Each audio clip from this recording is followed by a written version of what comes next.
बिस्मिल्लाहिर्रहमानिर्रहीम। अस्सलामुअलैकुम। आप देख रहे हैं यूट्यूब चैनल आम सी बातें। अल्लामा साद हुसैन रिजवी ने रिहा होने से इनकार कर दिया और हुकूमत की बड़ी ऑफ़र को भी ठुकरा दिया और उन्होंने साबित किया कि वो वाकई ही अल्लामा खादिम हुसैन रिजवी के सच्चे जानशीन हैं।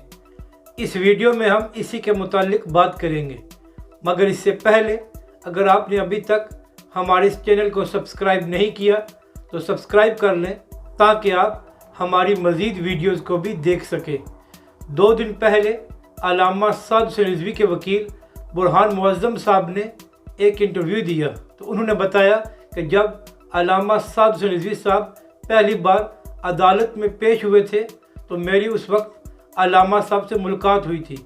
तो साद रिजवी साहब ने बुरहान मुअज़्ज़म को बताया कि मुझे हुकूमत ने ऑफ़र की थी कि आप अपनी बात से पीछे हट जाएं, आपको रिहा भी कर दिया जाएगा और आपकी जमात से पाबंदी भी ख़त्म कर दी जाएगी। मगर अल्लामा साहब ने साफ इनकार कर दिया और उन्होंने कहा मैं किसी डील के ज़रिए बाहर नहीं जाऊंगा, बल्कि मैं कानूनी रास्ता इख्तियार करूंगा और हुकूमत अपने मुआहदे पर अमल करे।